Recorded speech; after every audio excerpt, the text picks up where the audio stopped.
is Victory, and I am 6 years old, and I'm going to be showing you how to braid.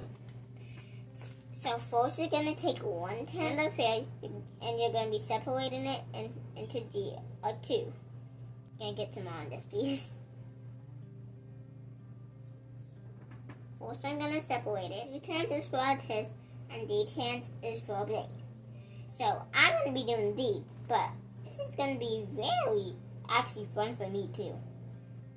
Because I get to show you guys my braiding skills, and I get to also teach you how to braid. Why, I get to teach you how to braid, and you'll learn how to braid. That's kind of fun for me. So this is my first braid.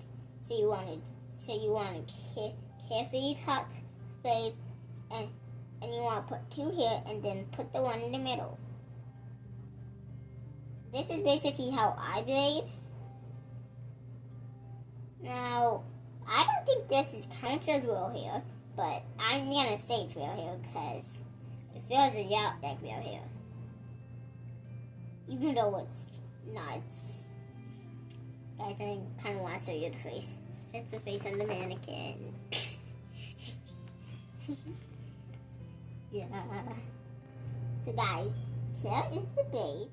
I think I'm gonna make another video. I don't know. This is how the braid turned out, and I think it looked beautiful. But I want to see your opinion. Honestly, I think this turned out beautiful. Don't forget to like, comment, and subscribe. And I hope you learned how to braid, because I think it looked beautiful. You can also try this at home. You can watch the video again and see how it's done again, so you can make it at home. Bye!